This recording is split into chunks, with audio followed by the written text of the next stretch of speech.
Gracias. Thank you, President Barack Obama, President of the United States of America and President of the Security Council. To His Excellency Ban Ki-moon, Secretary General of the organization, distinguished heads of state and government, ladies and gentlemen. Mexico enthusiastically welcomes the United States' invitation to this meeting of the Security Council, this very special session on nuclear disarmament and non-proliferation of weapons of mass destruction. Mexico is convinced that world peace and security cannot be built on an accumulation of nuclear arsenals.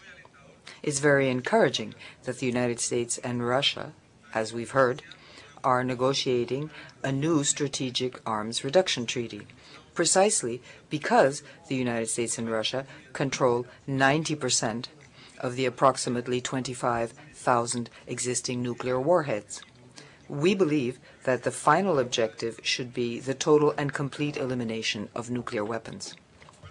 My country is also gratified at the U.S. decision to resume the legislative process for the ratification of the Complete Test Ban Treaty, because that decision and the willingness to review models of deterrence that were raised in the recent past is an example that should inspire other countries to act in the same fashion. And similarly, we also value the decision to reconsider projects that just generate fear and doubt in humanity. Mr. President, we cannot accept the paralysis of the multilateral negotiations in the disarmament conference. The time has come to act. The draft resolution that has been negotiated in the Council and that we're adopting at this session should be the first step of a new movement in favor of disarmament. A growing number of states have developed nuclear weapons or have the capacity to produce them, ignoring the desires of countries that have established vast nuclear weapons-free areas, such as in Latin America and the Caribbean. The security of the entire planet is weakened to the extent that the number of possessors of such weapons grows. Mexico supports the right of every state to avail itself of nuclear energy for peaceful uses under the full supervision of the IAEA, which is represented here, both from the gradual exhaustion of fossil fuels as well as by the effect this has on global warming. Nuclear energy is an opportunity for sustainable development for all, but it is only through incentives for the peaceful use of nuclear energy that we can avoid that those who covet nuclear arms should misuse them. They must abandon their intention to possess them. To this is added the risk that terrorist groups could acquire the equipment and technology to manufacture a nuclear artifact. And to avoid this, it is fundamental that all states comply with Resolution 1514 of the Security Council.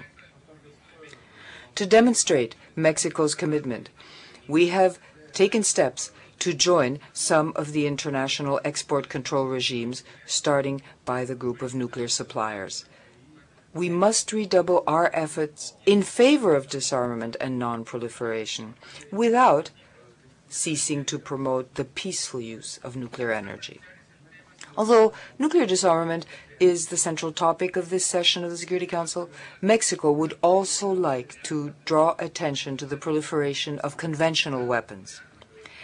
Trafficking in small arms and light weapons causes about 1,000 deaths and 3,000 injuries every day in the world. Mexico urges the members of the Security Council to find ways to put brakes on this illicit trade without prejudice to the right of every state to buy the necessary weaponry for its legitimate defense and the protection of its citizens. My country considers that it is urgent that a treaty on weapons trade be negotiated within the United Nations. Mr. President, heads of state and government.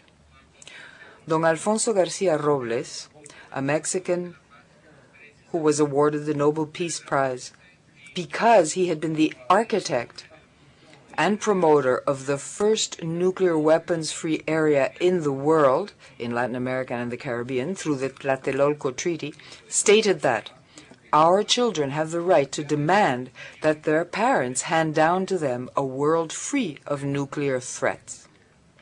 64 years later, we cannot burden the coming generations with this responsibility. It's time to move ahead, not only towards non-proliferation, but towards general and complete nuclear disarmament.